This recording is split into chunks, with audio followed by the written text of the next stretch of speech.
Hello friends, welcome to Xylem BSc. ഞാൻ സൂരജ് കോടിയേരി. അപ്പോൾ നമ്മൾ ഇന്ന് വന്നിരിക്കുന്നത് 10th പ്രിലിംസ് എക്സാം കഴിഞ്ഞിരിക്കുകയാണ്. അപ്പോൾ കുറച്ച് ക്വസ്റ്റ്യൻസ് ഒക്കെ നമ്മൾ കണ്ടു.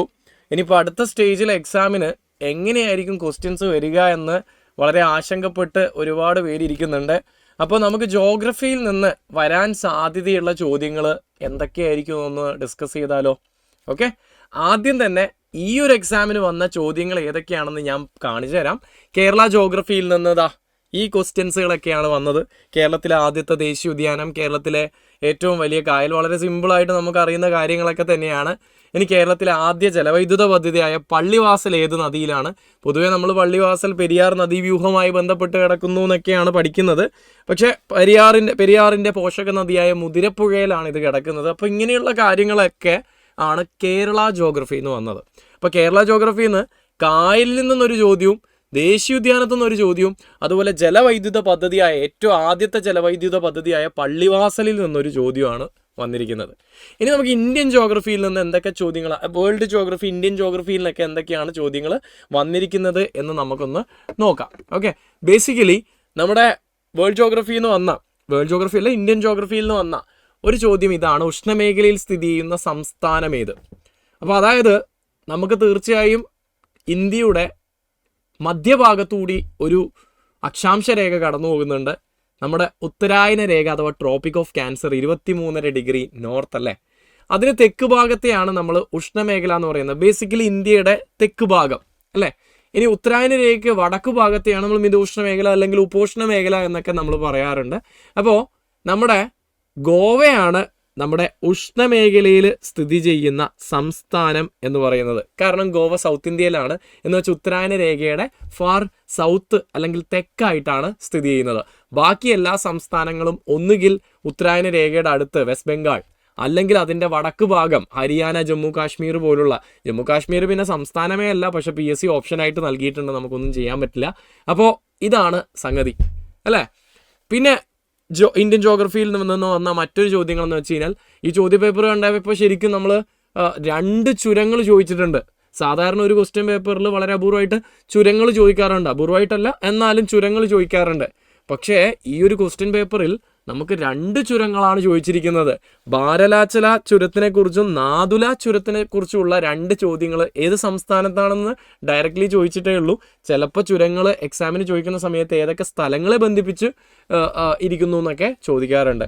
അപ്പോൾ ഇങ്ങനെ ചുരങ്ങളിൽ നിന്ന് 2 ചോദ്യങ്ങൾ ചോദിച്ചിട്ടുണ്ട്. അതും അടുപ്പിച്ചിട്ടല്ല. 12ാമത്തെ ക്വസ്റ്റ്യൻ ആയിരുന്നു ബാരലാച്ചല, അതുപോലെ 20ാമത്തെ ക്വസ്റ്റ്യൻ ആയിരുന്നു പിന്നെ നാദുല വന്നത്.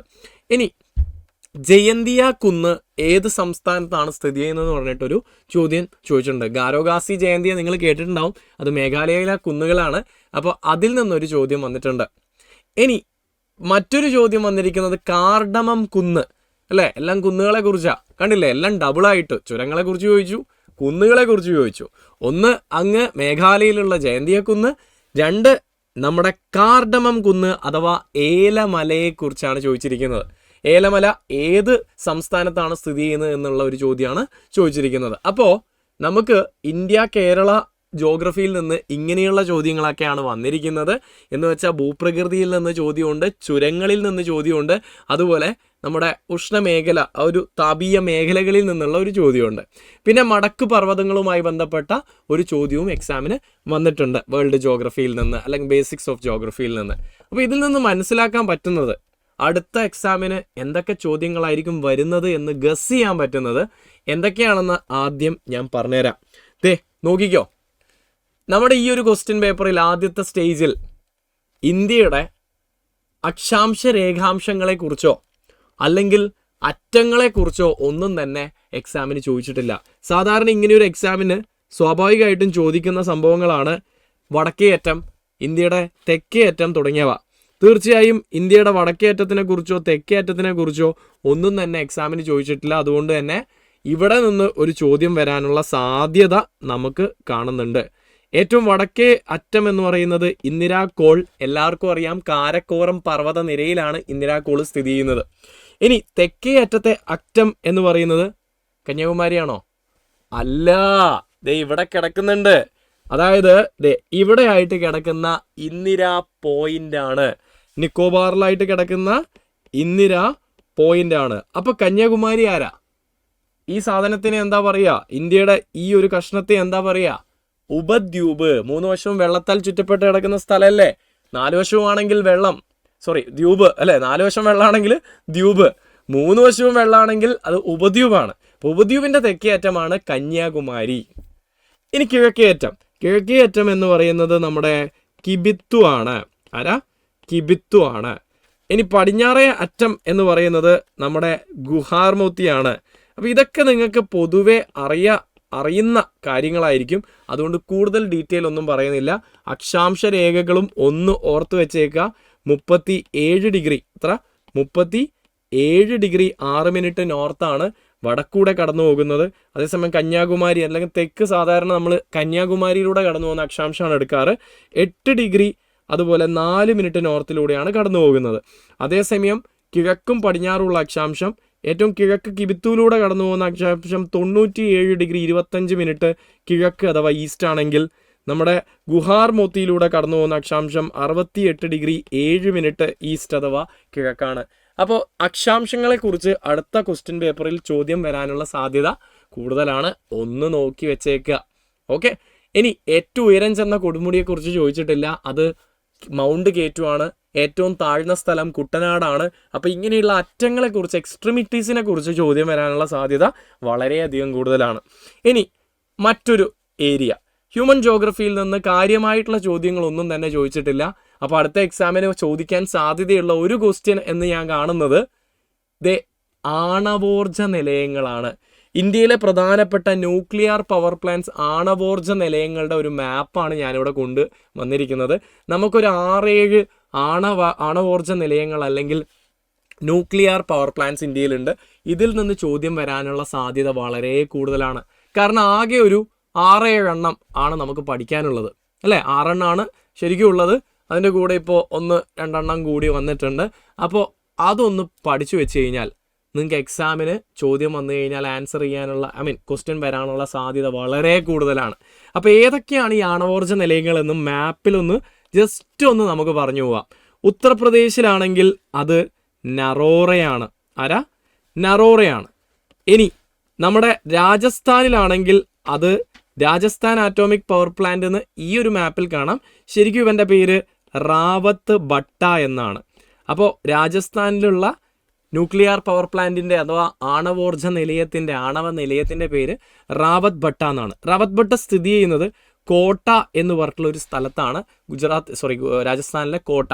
അപ്പോൾ കോട്ട ന്യൂക്ലിയർ പവർ പ്ലാന്റ് എന്നും ഇതിനെ വിളിക്കാറുണ്ട്. ഇനി മഹാരാഷ്ട്രയിൽ ഇന്ത്യയിലെ ആദ്യത്തെ ന്യൂക്ലിയർ പവർ പ്ലാന്റ് ആയിട്ടുള്ള അഥവാ ആദ്യത്തെ ആണവോർജ നിലയമായിട്ടുള്ള താരാപൂർ എക്സാമിന് ചോദിക്കും. ഇനി പുതുതായിട്ടൊന്ന് വരുന്നുണ്ട്, അതേതാണെന്ന് ഞാൻ മെൻഷൻ ചെയ്യാം. ഇനി ഗുജറാത്തിലേക്ക് പോവുകയാണെങ്കിൽ ഗുജറാത്തിൽ നമുക്ക് കാക്രപ്പാർ ഉണ്ട്. അപ്പോൾ കാക്രപ്പാർ സ്ഥിതി ചെയ്യുന്നത് ഗുജറാത്തിലാണ്. ഇനി നമുക്ക് കർണാടകയിലേക്ക് വരുവാണെങ്കിൽ ഏറ്റവും കൂടുതൽ ദിവസം കണ്ടിന്യൂസ് ആയിട്ട് പ്രവർത്തിച്ച് ലോക റെക്കോർഡ് നേടിയ ഒരു ആണവോർജ നിലയമാണിത്. കർണാടകയിലാണ്. ഇതിൻ്റെ പേരാണ് കൈഗ. അപ്പോൾ കൈഗ സ്ഥിതി ചെയ്യുന്നത് കർണാടകയിലാണ്. ഇനി ഇന്ത്യയിലെ ഏറ്റവും കൂടുതൽ ആണവോർജ നിലയമുള്ള സംസ്ഥാനം തമിഴ്നാടിൽ എത്ര ന്യൂക്ലിയർ പവർ പ്ലാന്റ് ഉണ്ട്? 2 എണ്ണം ഉണ്ട്. ഏതൊക്കെയാ? ഒന്ന് കൂടൻകുളം. നമുക്ക് എല്ലാവർക്കും അറിയാം കൂടൻകുളമാണ്. കൂടൻകുളം ഇങ്ങ് കന്യാകുമാരിയുടെ അടുത്തായിട്ട് നമുക്ക് കാണാൻ പറ്റും. 2 മദ്രാസ് ആറ്റോമിക് പവർ പ്ലാന്റ്. ഇതിന് മറ്റൊരു പേരുണ്ട്. ഇവനെ വിളിക്കുന്ന മറ്റൊരു പേരാണ് കൽപ്പാക്കം. അപ്പോൾ 2 കൽപ്പാക്കം ന്യൂക്ലിയർ പവർ പ്ലാന്റ് ആണ്. ഇങ്ങനെ 2 ന്യൂക്ലിയർ പവർ പ്ലാന്റ്സ് നമുക്ക് തമിഴ്നാട് കാണാൻ പറ്റും. അപ്പോൾ ഇത്രയാണ് നമ്മുടെ ഏറ്റവും പ്രധാനപ്പെട്ട ആണവോർജ നിലയങ്ങൾ. താരാപൂർ മഹാരാഷ്ട്രയാണ്, നറോറ ഉത്തർപ്രദേശ്, കൈഗ കർണാടക, കാക്രപ്പാറ ഗുജറാത്തിലാണ്, റാവത്ത് ഭട്ട അഥവാ കോട്ട എന്നറിയപ്പെടുന്നത് രാജസ്ഥാനിലാണ്, കൂടൻകുളവും കൽപ്പാക്കവും തമിഴ്നാട്. ഇനി ഇപ്പോൾ പുതുതായിട്ട് വന്നുകൊണ്ടിരിക്കുന്ന ജയ്താപൂർ സ്ഥിതി ചെയ്യുന്നത് മഹാരാഷ്ട്രയിലാണ്. പുതുതായിട്ട് ഓപ്പറേഷണൽ ആയിക്കൊണ്ടിരിക്കുന്ന ജയ്താപൂർ വരുന്നത് മഹാരാഷ്ട്രയിലാണ്. അപ്പോൾ ഈ കാര്യം ഒന്ന് ഓർത്തു വെക്കുക. അപ്പോൾ ഏറ്റവും കൂടുതൽ ആണവോർജ നിലയങ്ങളുള്ളത് ഏത് സംസ്ഥാനത്താണ്? വളരെ വ്യക്തമായിട്ട് ആ ക്വസ്റ്റ്യൻ ചോദിച്ചാലും നിങ്ങൾ എഴുതണം തമിഴ്നാടാണ്. 2 ആണവോർജ നിലയങ്ങളുള്ള സംസ്ഥാനമാണിത്. അപ്പോൾ ആണവോർജ നിലയത്തിൽ നിന്ന് നിങ്ങൾക്ക് ക്വസ്റ്റ്യൻ വരാം, മറന്നു പോകരുത്. ഇനി എപ്പോഴും എല്ലാ എക്സാമിനും പോകുന്നതിനും തൊട്ട് മുമ്പേ ഞാൻ പറയുന്ന ദേശീയ ജലപാത, ഇത് എക്സാമിന് ചോദിക്കാനുള്ള സാധ്യത വളരെ കൂടുതലാണ്. ദേശീയ ജലഗതാഗത നിയമം വന്നത് 2016 ഇതനുസരിച്ച് 111 ദേശീയ ജലപാതകൾ ഇപ്പം ഇന്ത്യയിലുണ്ട്. ഇതിൽ 4+1 5 എണ്ണം കേരളത്തിലാണ്. ഈ 4+1 എന്ന് ഞാൻ എഴുതാൻ ഒരു കാരണമുണ്ട്. കാരണം 4 എണ്ണം പൂർണ്ണമായും കേരളത്തിലും ഈ 5-ൽ 1 ഭാഗികമായിട്ട് കേരളത്തിലും സ്ഥിതി ചെയ്യുന്ന ദേശീയ ജലപാതയാണ്. അപ്പോൾ ദേശീയ ജലപാത നിർബന്ധമായും നിങ്ങൾ പഠിച്ചിട്ട് പോവുക. ഏതൊക്കെ ദേശീയ ജലപാതയാണ് പഠിക്കേണ്ടത് എന്ന് ചോദിച്ചു കഴിഞ്ഞാൽ ഇന്ത്യയിലെ ഏറ്റവും ആദ്യത്തെ 5 എണ്ണം 1, 2, 3, 4, 5, പിന്നെ കേരളത്തിലുള്ള 5 എണ്ണവും പഠിച്ചിട്ട് പോവുക. അതിലൊന്ന് തീർച്ചയായും ഇന്ത്യയിലെ ഏറ്റവും പ്രധാനപ്പെട്ട 5 എണ്ണത്തിൽ മൂന്നാമത്തത് കേരളത്തിൽ തന്നെയാണ്. അപ്പോൾ ശരിക്കും നിങ്ങൾക്ക് 9 ദേശീയ ജലപാതയാണ് പഠിക്കേണ്ടതുള്ളൂ.